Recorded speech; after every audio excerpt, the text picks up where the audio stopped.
And we are live. We are off. Hi, everyone. Welcome. It is the night before the Miami Dolphins return to action to face the Pittsburgh Steelers at Acrisure Stadium for the Monday night game of Week 15, the game that now the Dolphins have to win or they will be eliminated. To discuss the game, after I run through all these scenarios where the Dolphins are eliminated, why they're going to be eliminated, or whatever shot they have, which is kind of microscopic at this time, I'm joined by Dante Collinelli, Deputy Editor of Miami Dolphins on SI.com. Dante, how you doing? I'm doing good. Excited to hear about these riveting playoff scenarios that we've got. Yeah, not a whole bunch of them. Okay, so here's the deal.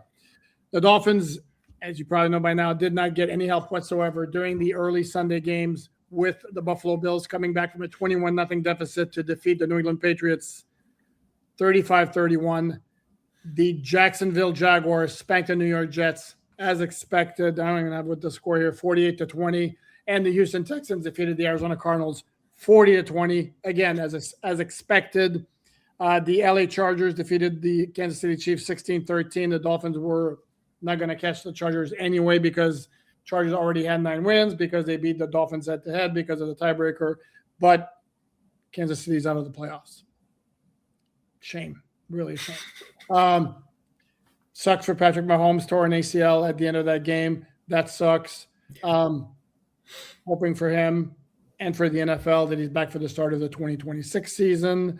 For the rest of 2025, doesn't matter. The Chiefs weren't making the playoffs anyway. They might as well have sat him regardless. So from that standpoint, it's a bit inconsequential. So I am going to pull up my trusty standings there and explain why the Dolphins are in such bad shape. Where at the point now, again, if they lose Monday night, they will mathematically be eliminated from playoff contention. And the problem is the Dolphins just do not measure up in all of the tiebreakers. For example, if they lose tomorrow night, the Dolphins, the best they can do on the season would be 9-8. Then you say, well, Houston only has 9 wins, except Houston already has 7 conference wins. The best the Dolphins can do is 6. And then Jacksonville, Los Angeles Chargers, Buffalo Bills, all are at 10 wins. And they're all in wild card positions right now, pardon me, except for the Jacksonville Jaguars, plus the AFC North champion. Then you got Denver and New England. There's your 7 teams ahead of the Dolphins. The Dolphins cannot make the playoffs unless they finish 10-7. Even if they finish 10-7 now, they can't catch the Chargers because the Chargers not only again defeated the Dolphins, they're 8-2 in conference play. They can't catch the Jacksonville Jaguars if they get caught up by somebody else. Jacksonville already has 7 wins in conference play. They can catch the Buffalo Bills if the Bills lose out. They can't catch the Bills. What am I saying? They can't catch the Bills at 9-8 because the Bills already have 10 wins. They could catch Houston. Houston already has 7 wins in conference play. So the Dolphins cannot make the playoffs at 9-8. So here we are. It could be that the Dolphins could be eliminated in Week 15, which would mean 3 weeks of meaningless football in terms of playoff contention, which hasn't happened, unless my memory fails me badly, since the tank year, rebuilding, resetting year of 2019. So this is rough. This is what the Dolphins put themselves into. Even though they have made a comeback like they did last year, more good teams in the AFC means no playoff contention until Week 17. So how juiced up are you about these final games if they mean nothing, Dante? I mean, I think, we've kind of been holding on to this shred of hope now for the past couple of weeks, right? But ultimately, effectively, if you've been reading the stories, which you should on DolphinsOnSI.com, they're free, they're great, you should go read them.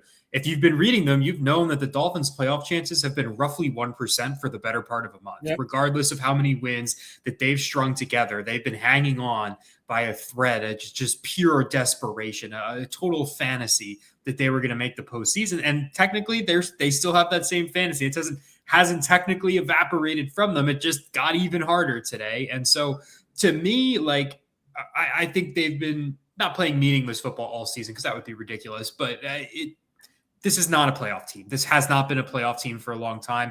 The bill comes due. You can't start 1-6 every year. They've done it the past 2 years and expect to make the playoffs. You just can't. The AFC was a little bit worse last year, so they hung around a little bit longer. But now you've got an AFC that has a really good division in the AFC West. You got a surprise, really good contender in the New England Patriots in your own division.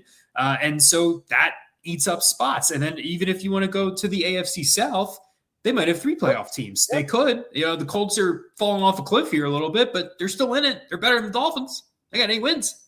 So it's tough. It's hard to hear that. It's hard to process it. But I mean, ultimately, this team's been on the brink of elimination for forever now. And you know what? They're playing good football. Props to them. Whatever it ends up shaking out, we'll see. If they lose tomorrow, they get another shot. But they need too many things to happen. I mean, this team's effectively eliminated outside of a miracle. And it's been that way for a while. So to me, not a huge change. To me, I'm still in evaluation mode for this roster, coaching staff, the players, whatever it might be. Correct. Okay, let me backtrack on something I said that actually didn't make any sense. That the only way I kind of corrected myself and was wrong. The Dolphins can make the playoffs. They would have to finish 10-7. They would need Houston to lose all of their remaining games. Because Houston would have the tiebreaker against the Dolphins, or for Buffalo to lose out, in which case the Dolphins could get in against Buffalo because of the first tiebreaker when you're dealing with division opponents for a wildcard berth is division record. And if the Dolphins and Buffalo finish at 10-7, then the Dolphins would wind up with a better division record at 4-2 for Buffalo at 3-3, but that would require Buffalo losing against the Jets. Buffalo's playing Cleveland next week. They're not losing that game, just like Houston's not losing at home against Las Vegas. And this is where I get some pushback every once in a while when I talk about certain bad teams. The problem with the AFC this year is there's such a gap between the really good teams and the really bad teams. You're looking at, Jets, Cleveland, Tennessee, and Las Vegas are just brutal. Yeah. And to count on any of those teams winning game, the Vegas got beat 31-0 by the Eagles today. The Eagles offense, which had been dysfunctional for several weeks now, they just can't hang with anybody. You can't count on any of those teams. So this is where we are. Again, there is a world where the Dolphins make the playoffs. They have to win out. Buffalo has to lose out. Here's a fun question for you. How many yards did Kenny Pickett throw for today? Las Vegas' starting quarterback, off the top of your head. Oh, I have no idea. 64. Yeah. 64 yards. Not surprised. You need a win from that team in Houston, they've won 6 straight, the Texans. They beat a bunch of playoff teams in that run. It's not happening. No. Vegas played Philly. Yeah, but they're playing Houston next week, right? Oh, yeah, correct. Yeah, so you need that Vegas team to go into Houston, a place that's won 6 straight games, off the top of my head, against a bunch of good teams. They have beaten playoff teams on this run. Yep. And you need Vegas to go into there and win that game. And you need Cleveland, which got beat, 28-3, 31-3 against Chicago, to beat the Bills. Sure. Not happening. Anyway, but there is still something to play for the Dolphins in terms of their final record, what it might mean for Mike McDaniel's job security. We'll get into that maybe a little bit later. We will do our live chat at some point sooner rather than later. But let's talk about this game on Monday night. The final injury report is in. By the way, I don't know if you guys saw the clips from the Dolphins social media team of their practice in Pittsburgh on Saturday night in the snowstorm or snow falling. It makes some very cool visual. And I'm not one of those. There are some in the South Florida media, Joe Shad, you know who you are, who wants every stadium to be a dome stadium to eliminate the weather elements. And then for me, I get the argument. You don't want your football to be too affected by the weather conditions. By the same token, if every game is played in the same conditions, doesn't that remove that element that every once in a while you have a game either in a massive rainstorm in a monsoon, including one against Pittsburgh? Dolphin fans may not like it that I bring it up. Older Dolphin fans, it was 1989 that, Dante, you weren't even remotely. No, it wasn't even being thought of. Exactly. But the Dolphins played against the Steelers in a monsoon to the point where there's a very famous play. I'm trying to remember, may have been Mike Mularkey, who became a head coach at some point later on, who caught a pass down the middle, and he basically slid on the wet grass for probably 10 yards. I mean, it made for a great visual. And you remember that game because it's so different as opposed to every game if it were going to be played in a dome. So I like the games and the conditions, to my point that the practice the Dolphins conducted on Saturday night made for some very, very cool visuals. Yeah, I actually agree. Like, I think back to my childhood, right? I remember that Lions and Eagles game that was in the snow in Philly, and like LaShawn McCoy running into the end zone with snow in his face mask and like stuff like that. So I think that stuff's neat. I think I personally think it's a part of the game. Like, you have to be able to get through certain weather conditions to get to the big game. Now, do I think we should play in the Super Bowl in the snow? No. Like, to me, that should be like where they put it most years, in a dome stadium or somewhere warm.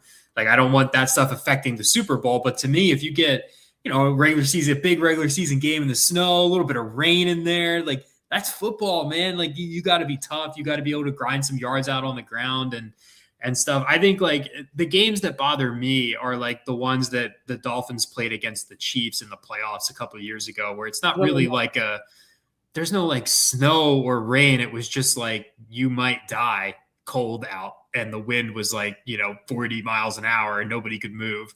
So like those games I could do without, but that tends to be an outlier as compared to the other ones. I like the games in the elements.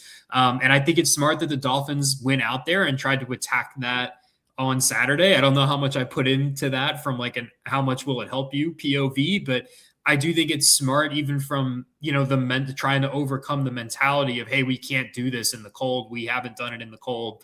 Let's go out there and practice in the cold and the snow. Like, I think that's smart. I think that's a lever that you pull if you're the head coach.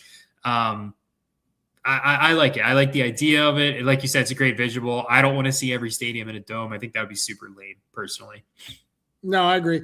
I do want to point out Mike McDaniel, when asked about the practice in Pittsburgh, didn't so much mention the elements as he mentioned the fact that with the Dolphins playing on Monday night, if their last practice is Saturday afternoon in Miami, it's a big gap. So he wanted to reduce that gap.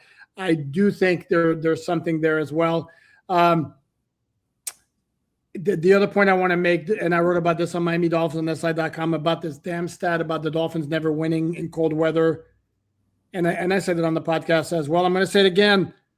It's not mostly about the weather. Look at the teams they were playing. Every single solitary one of the Dolphins, that famous stat, they're 0-8 or whatever it is under Mike McDaniel when the kickoff temperature is 40 degrees or lower. Every single game is against a playoff team, including Buffalo, Green Bay on Thanksgiving last year, including the Kansas City game, as you mentioned. The one exception is the season finale last year against the Jets. And I've said this before. This is a game the Dolphins needed to win to be in the playoffs, but they also needed help from Kansas City in their game at home against Denver. And the MetLife Stadium is putting the scoreboard up the entire game, and it's the second quarter, and the Dolphins are looking up, and it's 28-3 Denver, which basically means they know they're done. If you don't think that affects the morale and how hard a team is playing, sorry, that's human nature. So that game, whenever I talk about that game, that game has a major asterisk as far as I'm concerned because of the circumstances. So the Dolphins, it's not because they're bad in the cold, even though Tua's skill set before the problem, the Dolphins were too dependent on the passing game to be effective in cold weather games, particularly when you combine the fact that Tua does not have the arm strength to cut through the cold, especially if it's windy.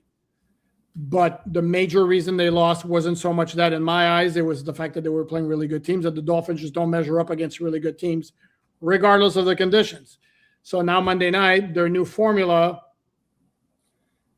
which we think is part of the reason they won 4 games in a row, if we're not going to mention the fact that there are 3 crappy teams that they beat, will be put to the test against the Steelers. Yeah, and I think it's ironically, as much as we put it up as a test, right? Because the Steelers have a winning record. They are atop their division. It's going to be cold. It's prime time. It's a big moment. It feels like every narrative is set up perfectly for the Dolphins here. I don't think the Steelers are very good. I'm not saying this to like take anything away from the Dolphins at all. Like, if they beat them, it's a huge win. They should be excited. That's awesome, right? Like, I'm really not trying to take anything away from them, but man, you look at the Steelers defense, I mean, they can't stop anybody on the ground. The secondary has struggled. There's coverage busts all over the place. You watch them on offense, the entire plane is built out of it feels like I'm watching the Dolphins offense in 2024, where it was just the entire offense was just these short little dunk off throws. Quarterback catches the ball, releases it immediately. And then it's DK Metcalf, Darnell Washington, and Jalen Warren making making people miss after the catch. And that's the offense. And then they run the ball a little bit with Jalen Warren and blah, blah, blah. And it's like, I don't know. I don't think they're a very good team. I think they're very beatable. And I think Miami, their formula that you just talked about, matches up really, really well with the Steelers, because the Steelers' run defense has not been good this year. And I think that they're obviously going to miss TJ Watt this week, which is huge. Thankfully, it seems like he's at least on the mend, which is awesome, but he's not going to be there for them, not going to play. Probably their best player overall. Huge loss. I think the Dolphins are in a perfect spot to get in the win column in the cold and get into the win column against a winning team. Although I would somewhat couch it in saying that I don't think the Steelers are very good. So but it works for the Dolphins, right? Like, they can only play the team that's in front of them. The Steelers are the team that's in front of them. They're 7-6. I think Miami can win this game. I really do. I think that they're set up to win this game as long as they don't, turn the ball over 4 or 5 times like the Colts did against the Steelers, or like the Patriots did against the Steelers. That's kind of been the Steelers' way to beat teams that can run the ball a little bit or throw the ball around the yard. It's the only way they've beaten those teams. So the Dolphins don't do that, I think they'll be fine. No, I do think they have the formula to win. The fact that they've become more focused on the running game, I think, gives them a fighting chance against the Steelers teams, as you mentioned, which isn't that great. They're 7-6.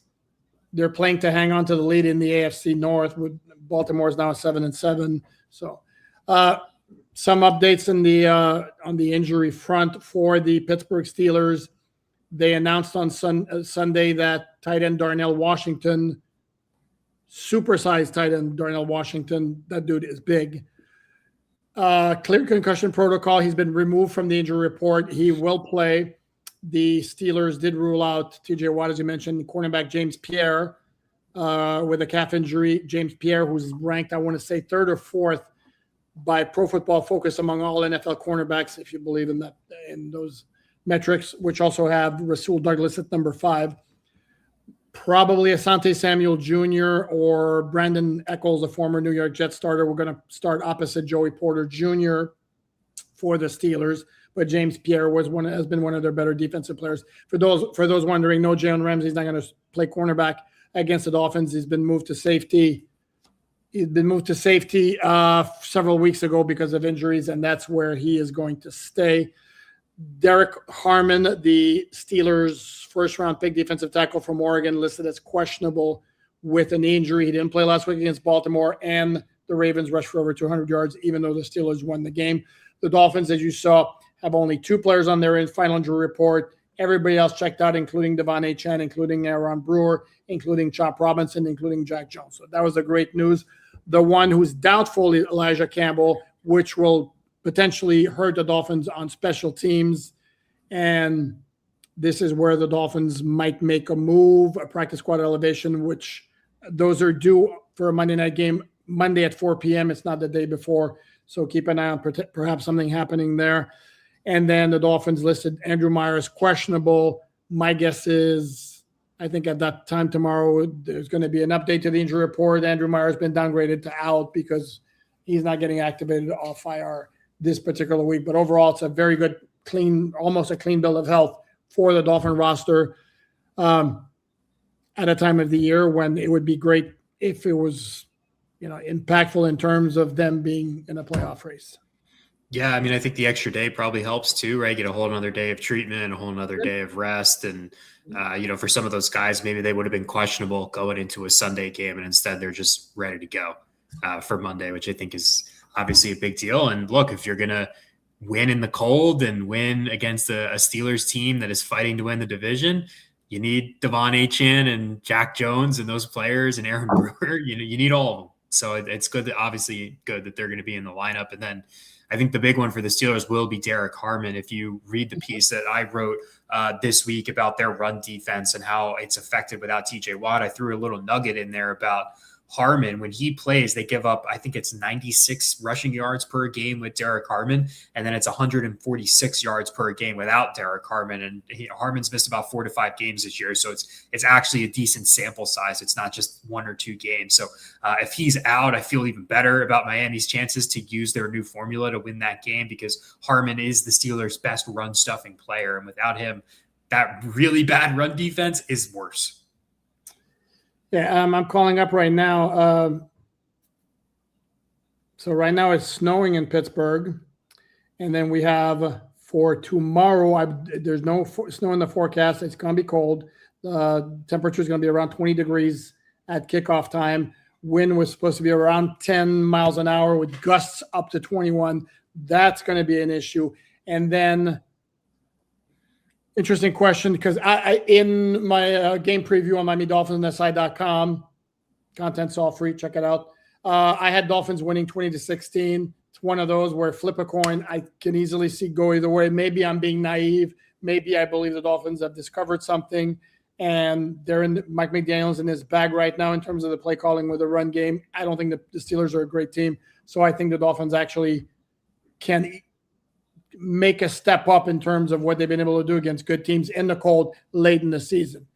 But they easily could turn out to be the same old Dolphins and, fool me again, because they fooled me once, and I'm going to be fooled again because maybe I'm not that smart. But anyway, then that's going to bring up the question, because then if the Dolphins become mathematically eliminated, does it become time to take a look maybe at Quinn Ewers as a starting quarterback? And that's obviously a full discussion we can have later on, but it's something maybe to bring up right now.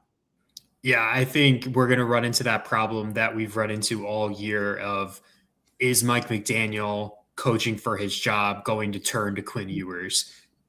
I would think the answer is probably no, regardless of what happens, right? Because if they lose tomorrow night, they drop 6-8, they can still win their final 3 games and finish 9-8. Yeah, they'll miss the playoffs, but Mike can get to the podium again and say, look, I won 8 of my final 10 games or whatever it ends up being, right? And I'm still good. And we had a winning record. We technically improved from last year. So I think it would be a real surprise to see Quinn get in. I honestly think we'd see Zach Wilson before we saw Quinn Ewers. I'm not going to lie. I do. I think we would. Why? I don't know. I can't answer why. Especially from you. You don't like him. I don't like either of them. I don't want to see either guy play. Okay. I'm sorry, I don't. But we'll see what they do. I think from an organizational perspective, like big picture, yes. I think Quinn Ewers, you give him a shot. You see what he's got. You got nothing to lose. You're mathematically eliminated. But Mike McDaniel does have something to lose, his job. And so I am very skeptical that he's going to be able to turn that corner. But I would do it myself, even though I just took a jab at Quinn. I would play him if we were mathematically eliminated from the playoffs. Yeah, and I hate to play conspiracy theorist. Who am I kidding? I love to play conspiracy theorist. But if the Dolphins lose tomorrow night, Monday night, and then start Quinn Ewers against the Cincinnati Bengals next Sunday, little birdie would suggest to me that Mike McDaniel's been told you're coming back in 2026. And yeah. Whereas I don't think that decision should have already been made in the event that it has already been made. I agree. Yeah. I think you gotta really see a strong finish, at least for me. I mean, I've been trying to move on for a while now, but I'm not Stephen Ross.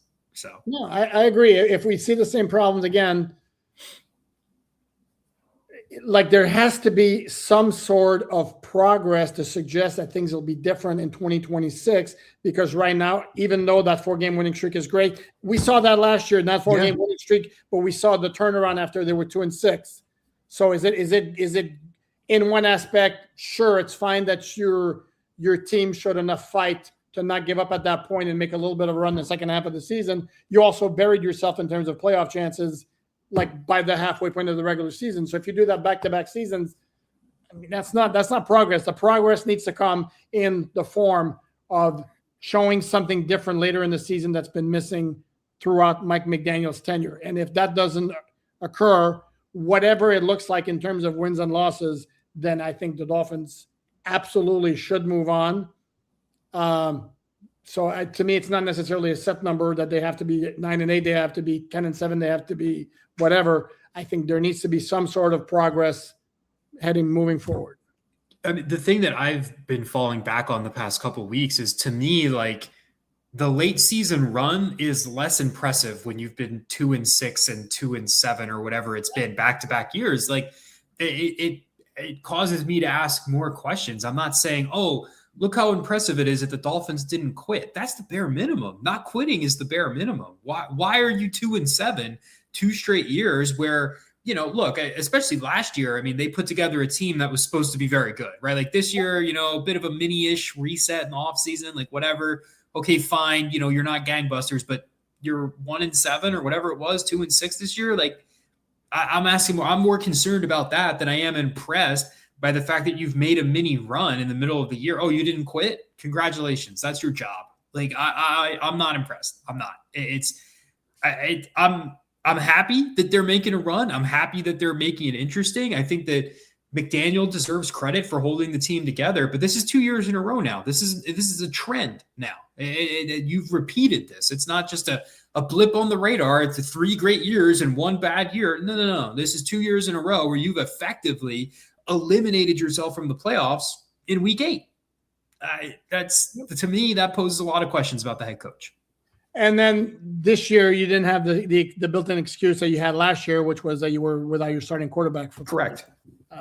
And that made a difference. So we shall see. Before we move on, we're going to attack the live chat and see what you find, folks. And since I haven't already done so, Bad Alain, thanks you so much for joining us on this fine Sunday evening as we prepare for, I don't know if it's just me, I can't get jacked up about the Sunday night matchup between the Minnesota Vikings and the Dallas Cowboys, especially on a day where there were a lot of really good matchups, whether it was Chargers, Chiefs, Bills, Patriots, Colts, Seahawks, Rams, Lions, Packers, Broncos, even Ravens, Bengals had a lot of intrigue. And wow, the Bengals, who the Dolphins are facing next week, that is an ostrich-sized egg that they laid at Paycor Stadium on Sunday, losing 24-0. Did want to address very quickly the 3 major participants or principals involved in that mega trade between the Dolphins and the Steelers: Minkah Fitzpatrick, Jonnu Smith, Jalen Ramsey.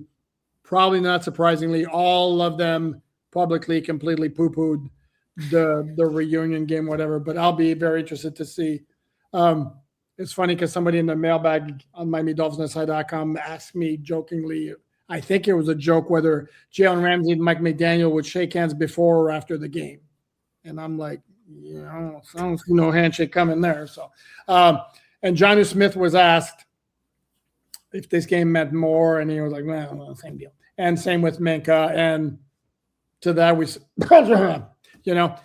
come on. But they're not going to say it. This is the whole, the old, every game is important. The one thing I would love, if I had some truth serum, I would inject it into Jonnu Smith and ask him, does he regret pushing so hard for a contract and not wanting to have stayed another year with the Dolphins? Because, again, he is an absolutely massive non-factor with the Steelers. Do they make it a point to get him a ton of targets against his former team on Monday night?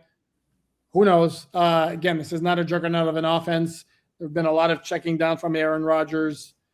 We shall see. So, okay, let's see what you find, folks, have to say as we attack the comments. I don't know if I should start from the top of the beginning. As always, I'm going to give preference to those who take care of us with donations, which are very, very much appreciated. What do we have here? Wow, bad day for the NFL here. Initial belief is that Micah Parsons suffered a torn ACL during the Packers' loss against the Denver Broncos. That's in addition to Patrick Mahomes also sustaining an ACL. It's bad day at the office all around. And of course, Dolphins went through that with Tyreek Hill as well. There's this, it completely sucks. Injuries suck. You'd like to see arguably the best offensive player and best defensive player in the NFL tearing their ACL on the same day. Yeah. Arguably, like that's man. It's tough. Although, yeah, I'm not sure. And here it comes, folks. Get ready. No, I'm not in love with him. I'd say Josh Allen's the best offensive. Wow, there it is. Couldn't let it go. Okay, here you go. Here. For those who think, sorry, I mean, watch that team that can't stop the run and has a very, very pedestrian group of wide receivers, and they're 10-4 again. And I would take Allen this year. We're talking like career. I'd take Mahomes over anybody ever. Oh, sure, career, but the last 2 years. I mean, Allen won MVP last year, and he's great. Allen's great. Probably should be MVP again this year, even though. I like this one. Yankee Lover 100 with a $2 contribution donation. Thank you very much. Much appreciated. Best and worst head coach since 2000. That before your time? Are you equipped to handle that, Dante, or I'll take roughly. All right. I think worst is probably Cam Cameron off the top of my head. Probably. That's a slam dunk right there. Yeah, that was an easy one. That was a layup. I don't really remember the Cam Cameron era, but I have Wikipedia, so I understand the Cam Cameron era. And man, best. Tony Sperano's 2008 Dolphins brought me a lot of happiness, so I'm gonna go with him. That's gonna be my answer. Okay, is this best result or the best head coach period? I think the best head coach, because here's the thing. I think Nick Saban was a very, very, very good head coach. Did not have the temperament mentality to coach in the NFL. Brian Flores, I think, is a very, very good head coach. Lacked in people skills. Outside of that, because in the 2000s, there was Dave Wannstedt, followed by Nick Saban. I'm not counting interim head coaches. Followed by Nick Saban, McCann Cameron, easily the worst. Then Tony Sperano, Joe Philbin, Adam Gase, Brian Flores, and Mike McDaniel. I think the best one probably had to be Nick Saban, maybe. But again, he just did great in X's and O's. I mean, he asked Jason Taylor what he thinks of Nick Saban as a head coach in terms of X's and O's. And Cam Cameron, for those not familiar, check out on YouTube. I think it's still up there. Cam Cameron draft day speech. The Dolphins had a draft party at the facility inside the bubble at Nova Southeastern University. Fans wanted the Dolphins to select Brady Quinn with the 9th overall pick. The Miami Dolphins select Ted Ginn Jr., wide receiver, Ohio State, and the fans were livid. And Cam Cameron comes waltzing in because he wanted to honor the commitment, even though he was kind of told, "You sure you want to do this? The fans aren't happy." Like, no. Going to go out there, and it made a chorus of boos. He's like, and the people in the stands or in the attendance or inside the bubble are doing the thumbs down. You go, "Come on, I'm going to turn the thumb up this way," and talking about we drafted the Ginn family. You're going to love Ted Ginn and his family, and it was something. So, but best head coach, there's not a slam dunk one. I'll be honest. Which says a lot about the last 25 years of Dolphins football. Yep, I think, and then Nick Saban got sabotaged by bad quarterback decision in second year in 2006, where he chose Dante Culpepper instead of Drew Brees because the Dolphins medical doctors red flagged Brees on his shoulder. And the first game of Nick Saban's second year, ironically enough, was a primetime game against the Pittsburgh Steelers. Dolphins, it was the kickoff game because the Steelers had won the Super Bowl the previous year. And then somebody pointed out to me, I appreciate that. I want the facts to be correct. If I make a mistake, by all means, please point it out. That I had said Big Ben threw an 87-yard touchdown pass to Heath Miller, a tight end, to turn that game around when the Dolphins were winning 17-14, wound up losing 28-17. The gentleman pointed out, or lady pointed out to me, it was Charlie Batch, who was the quarterback that night for the Steelers. Charlie Batch. What a throwback. Right there, right? Mall Security, the $20 donation. Thank you very much, sir. Much appreciated. Hard not to be impressed by Josh Allen dragging the Bills to a win with possibly the worst wide receiver core in the NFL. Do you think there's a chance the Miami offense could improve on broken plays, or is that it is what it is thing? Is this your burner account? Did you write this? I did. I could not have phrased it better. To quote the great Nick Saban, again, the more sacred Nick Saban, he said one thing one time, and I keep using it 15 years or 20 years later. It is what it is, and until it changes, it'll stay that way. Yeah.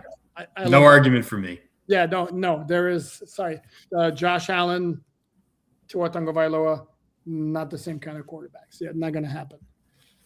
That's not what Tua does.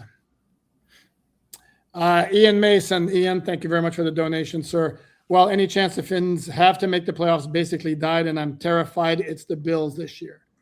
That defense stinks in Buffalo, man. They're not good. They're not good. Josh is great, and he's dragging them to, whatever. It's probably going to be like 12 wins. Props to him, man. That defense is not good. I have a hard time thinking they're going to win.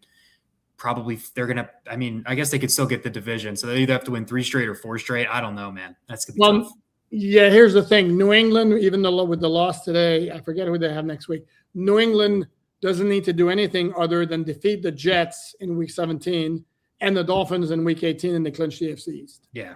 So the thing with Buffalo is Denver's going to be a problem for them because those pass rushers are going to be on Josh Allen the entire game.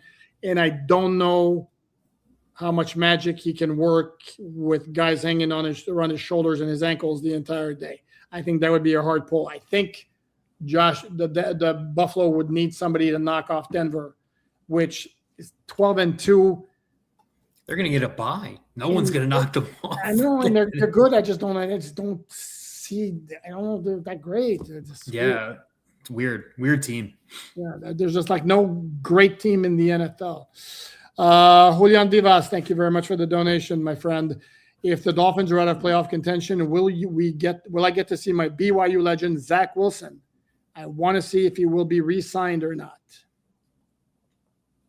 Dante's a big Zach Wilson. Oh yeah, love Zach Wilson. I mean, look, they did the whole we had a quarterback 2 battle in the middle of the year, and it seems like Zach Wilson won. That's the only reason I'm saying I think we'd see Zach before we saw Quinn, because they made the whole circus out of, we're putting Quinn at QB2 this week, and then they just did the old switcheroo the next week and didn't really provide much of an explanation for it. So I don't know. Maybe we will see Zach before we see Quinn. I have no idea.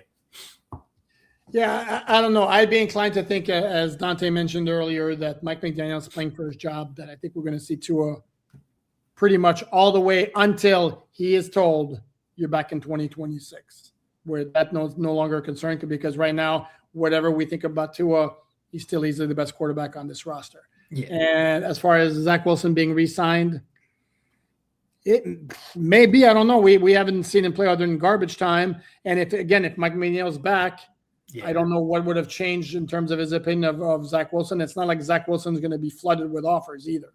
So yeah, I think if Mike is back, I think Zach has a good chance of coming back. Mall security again. Thank you very much.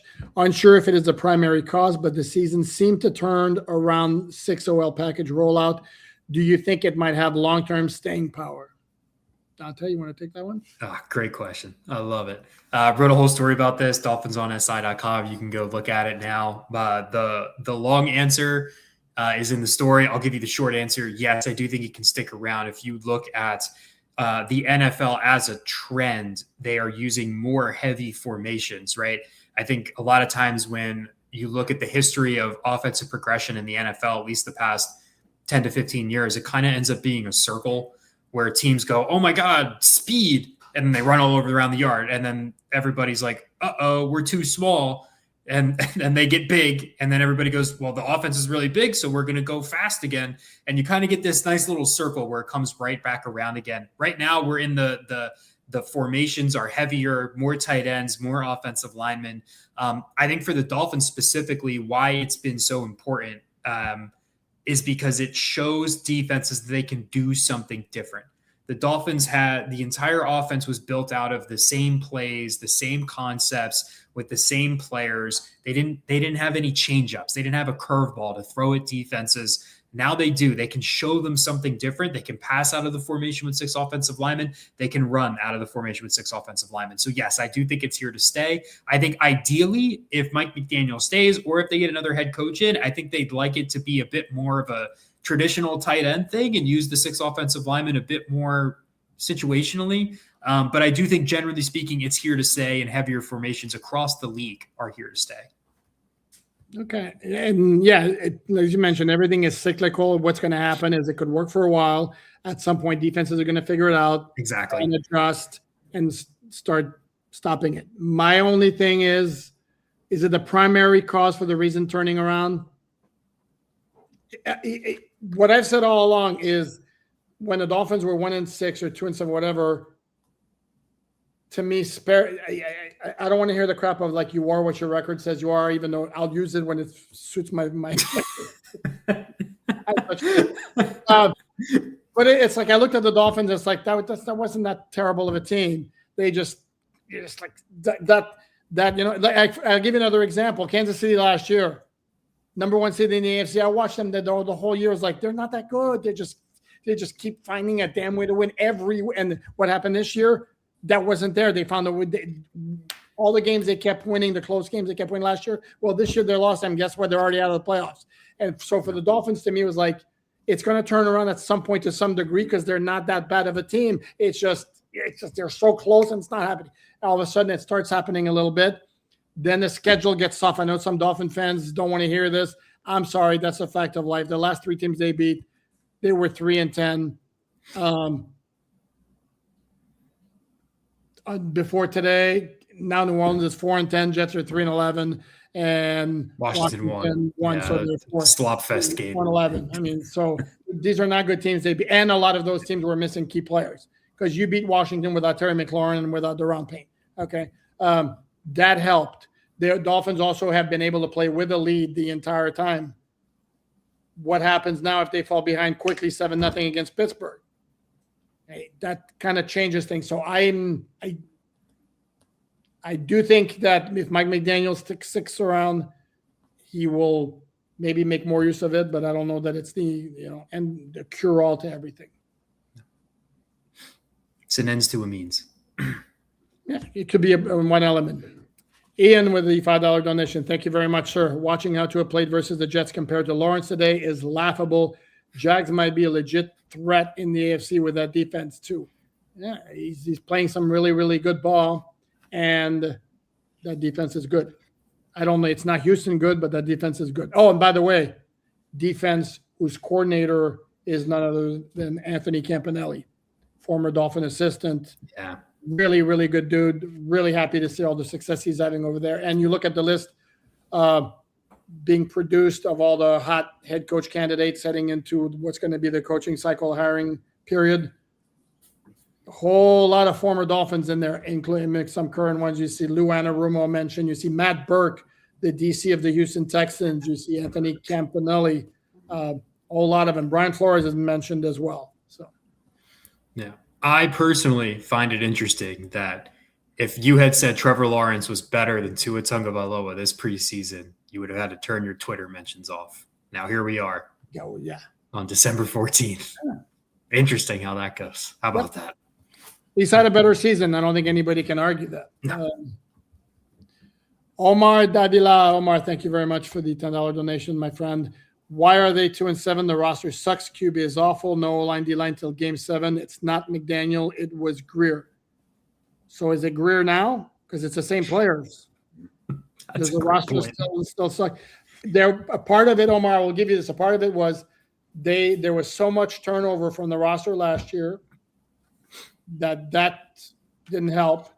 Your secondary is completely new, and a bunch of guys didn't show up until late in training camp. Jack Jones or Rasul Douglas. Your offensive line had new pieces as well. Then you had 3 young defensive tackles to assimilate into your rotation, and that can take some time to gel. That was maybe part of the reason. But the bottom line is, yeah, maybe the roster sucked. Didn't change the fact that it was 21-21 at Buffalo with the Dolphins making a stop to get the ball back before Zach Sealer runs into the punter. Is that Chris Grier sucking in bad roster, or is that a bad play, bad unfortunate play at the wrong time? Against New England in week 2, we found out New England's pretty damn good, aren't they? Well, Dolphins had 2 drives with a chance to take the lead in the fourth quarter late in that game and didn't produce. Is that, again, the roster sucks? I think your explanation Yeah, no, sorry. The O-line and D-line, I agree, weren't good until a little bit further down into the season. Part of it, again, was a lot of turnover and needing to get. And the other part of it, too, is I wrote about this on MiamiDolphinsInside.com. Do not underestimate the importance of continuity on the offensive line, which we have not seen around these parts at all. Well, from the time the Dolphins switched to Cole Strange at right guard in week 4 until Austin Jackson came back week 12, I think it was, maybe. No, week 12, they're on a bye. Week 11, maybe. He was activated for the Commanders game but didn't play. Okay, so then it would be against New Orleans, week 13. Yeah. You had 8 games with the same starting 5 on the offensive line. That makes a big, big difference. Yeah, I agree. And here's the thing with Grier, and I'm not really trying to defend Chris Grier in the sense that, like, I think the Dolphins should have kept him. I would have liked to move on last offseason personally, but Mike has a huge say in what the personnel looks like. That's kind of Chris Grier's thing. His thing has always been like, I'm going to do what the head coach wants me to do, not what I want to do. I'm working together with the head coach. We're going to be collaborative. That's how he hung around for 20 years and no playoff wins. That was kind of Chris's whole thing. So does he deserve blame? Absolutely. Chris did not live up to the expectations that he needed to live up to. However, Mike has a huge say in what the personnel looks like, probably more with Chris as the GM, probably more than a lot of head coaches do in the NFL. And I don't think that should be overlooked. You say the QB sucks. Nobody went to bat more for Tua Tagovailoa than Mike McDaniel. Bingo. Nobody. And I'm not saying that I think Tua sucks, but if that's what you think, then you should be just as mad at Mike McDaniel as you are Chris Grier. Yep. It's got to work both ways. So, Yankee Lover with a $2 donation. Thank you very much, sir. Dave W. was the second winning coach from 2000 to 03.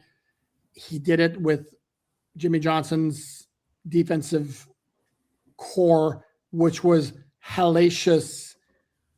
Tim Bowens, Jason Taylor, Zach Thomas, Patrick Surtain, Sam Madison, Brock Marion.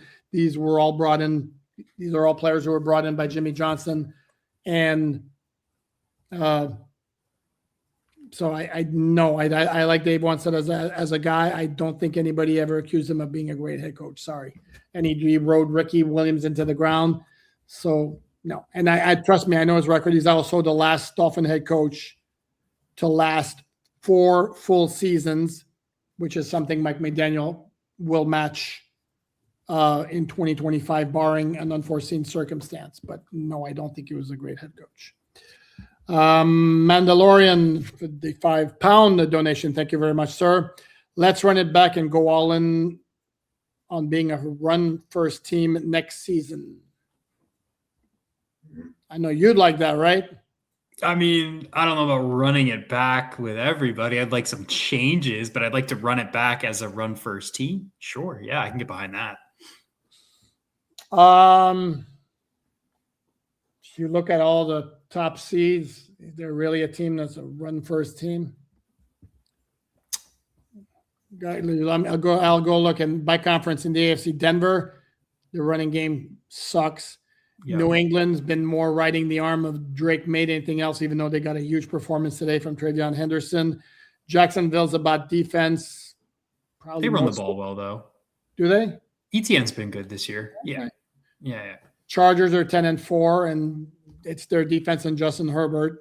Their running game's very spotty. Buffalo's got a good running game, and it's Josh Allen doing Josh Allen things.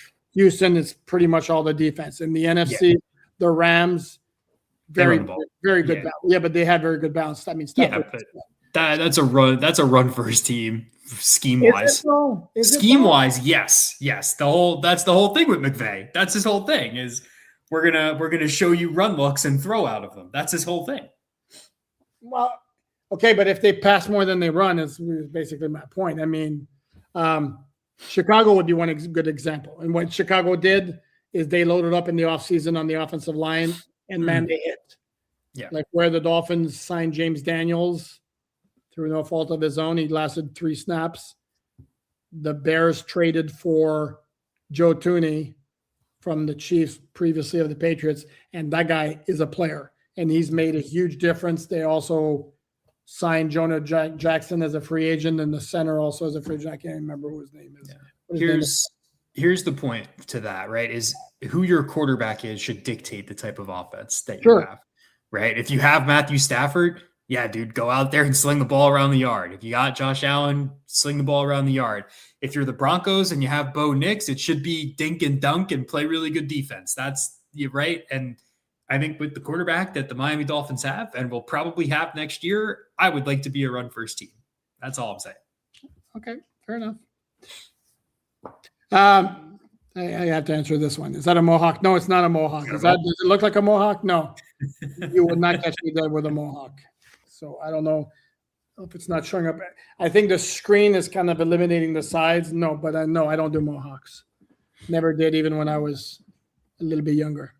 Julian, thank you very much for the donation again, my friend. If Wilson is not back, I won't send super chat again.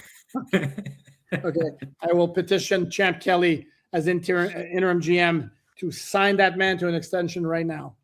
There we go. That's funny. Mall Security with the $5 donation. Thank you very much, sir. Much appreciated. Not to excuse Tua, but his physical health seems to have gone off a cliff. Is that something you would hear about improving or not in the offseason? I don't think you're crazy or you're off the mark about it. Does look like he's not right physically. And if it's a cumulative effect for what's gone on the past couple of years, I don't recall him taking a big shot at all this season. That would lead me to believe that would aggravate anything that's going on. So I can't help but think it's a cumulative effect. The hit he took on the hip last year against Houston, where Mike McDaniel said something else happened against San Francisco. I don't know that that's something that's really going to improve in the offseason. I don't know. That's just me spitballing, though. Yeah, it's tough, right? Because he really like of the reports that we've gotten, this is the healthiest seasons Tua has had in one of his in his career, really. Like this will be the second time ever, hopefully, that he doesn't get hurt and miss a game. But you watch him play, and it's like, but he looks the least healthy he's looked in a long time. And so that's a tricky thing to kind of parse through. I don't think you're off base though with saying it might be something to think about in the offseason and work on. I don't know if it's he changed his training or whatever he's doing, but he doesn't look healthy. He really doesn't. I got one here. This is interesting. Andrew, please tell us why you don't like Thriller. The song? Yeah, I may have mentioned this on Twitter at one point. I just don't like the melody. The melody just, I do not like it. I mean, in the least. I mean, I like a lot of Michael Jackson songs. To me, it would be, I don't like, and there are maybe two or three. I can't stand. There was one, Want to Be Starting Something. Yuck. And this one here, Thriller, I do not like, but I like a whole bunch of them. Some of the softer stuff, like The Girl Is Mine, I really like. You Are Not Alone, I really like. But then faster stuff, I really like. Off the Wall, Beat It, Billie Jean. So anyway, that was a question. But I can't stand Thriller. Dolphin02 with a $2 donation. Thank you very much. Fins are always mediocre. Why? How much time you got? Yeah, but you always start. Where do you start? You start at the top, and you start at the important places. Yeah. Owner, coaches, quarterback. Yep. Yeah, you haven't solved any of those problems since. I mean, when was the last time you felt really good about the head coach? Brian Flores, I felt really good about. Did you? Okay, well, that didn't work out. So because I mean, there was stuff like behind the scenes that, of course, didn't really come on until then. But to me, that 2020 season, Dolphins finished 10-6, and I look at that roster and I'm like, that's some nice work right there. And I look at the defense, especially on defense. Yeah, I'm looking at a bunch of guys who were like, I mean, they had two stud cornerbacks with Xavier Howard and Byron Jones, but the rest of the town was solid, not great, and they got a lot of miles out of it, led the NFL in takeaways, and I'm like, that dude can coach. He can. He can absolutely coach the hell out of the defense for sure. Yeah. That would be the last one. And then at quarterback, Tua had the really, really good seasons in 2022, 2023, but at no point did I feel you got the guy who can compete. And when, again, you're playing in an AFC that's got all those studs. And to me, it's like, okay, your margin for error automatically is smaller than, for example, Buffalo immediately, Kansas City always, Baltimore always. And this goes back. And then Tua is the most productive quarterback the Dolphins have had since Marino. So that's been an issue. Yeah. Stop missing on quarterbacks. That'll solve it. By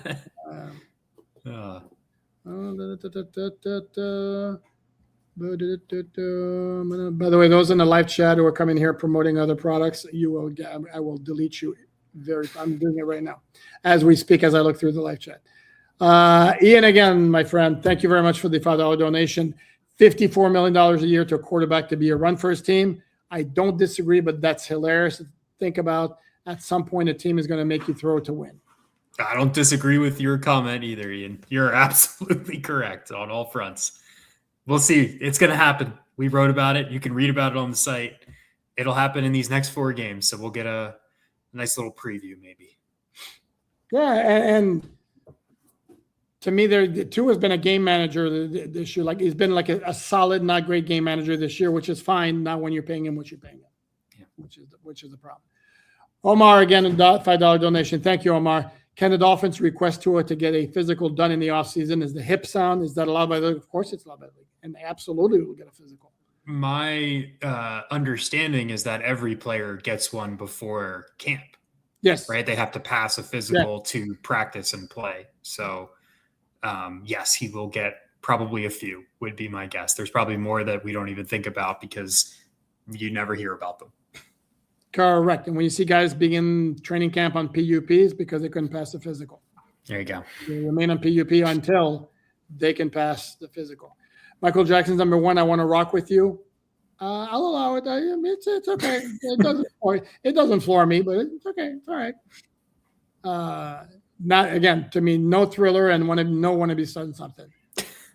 I can't deal with I didn't realize you hated Thriller so much. I had no idea. Not as much as I have, and I've told my wife this many times. My songs like Walk Like an Egyptian, Kiss by Prince, Sweet Home Alabama. Oh, man. And then Conga by Gloria Estefan and the Miami Sound Machine is another one like this. That I just can't. Whenever they come on, it's like immediately I can't race to. And of course, we go on this ride at,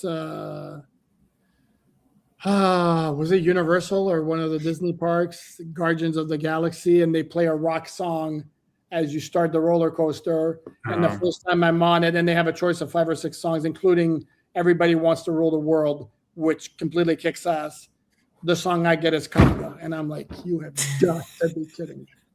It was still a cool ride, but. Oh, man. That's great. Let's see what old Dana has to say. We're about to wrap it up here as this game has started. Brandon Aubrey is here to try, 87-yard field goal? No, I joke. I joke. That guy's leg is completely. It really is great. Dana, my buddy Dana, I personally think despite what they said to his hip injury last season, was related to college because he doesn't look the same.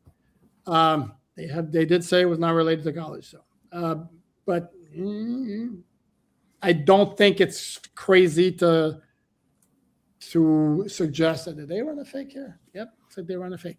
Again, it's just a bad matchup. And for those, by the way, next Sunday night at this time, it was supposed to be the Dolphins playing the Cincinnati Bengals. Thank God. And the NFL in the middle of the week decided, they had until Monday to decide. They decided in the middle of the week, let's switch that out. And great decision. Fully support it. Yep. And it was validated by Baltimore winning against Cincinnati on Sunday. And Lamar Jackson's going to be a draw, and New England is going to be a draw. So it'd be a lot better game nationally in terms of national appeal than Dolphins at Cincinnati at the Dolphins. So our chances of making of the playoffs are over. No chance. Well, not technically. Realistically, yes. Realistically, they're done. They're done.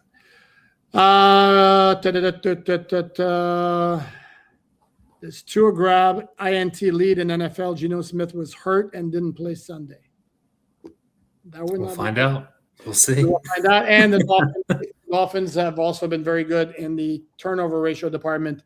during their winning streak. That's also been a factor. So we shall see. That's going to wrap it up. Dante, you never gave me your score prediction for the game. So I like 16-13 Miami in a slop fest. Okay. A lot of field goals, low scoring game, a lot of good defense. I'll take the Dolphins. I think they're well equipped to overcome some of the narratives this time. Okay, sounds good. Programming note, due to the late nature of the game, there will not be a live post-game show immediately after the game Monday night. We will be back here sometime Tuesday morning to discuss the game. In the meantime, please like, subscribe, comment, subscribe, please. If you follow, know of followers who will like the podcast, but don't subscribe, tell them, what are you waiting for? And also please check out the written content from Dante and myself, MiamiDolphinsSI.com. We will be back here Tuesday. In the meantime, enjoy the game on Monday night from Acrisure Stadium at 8:15 p.m. Eastern Time. Go Dolphins.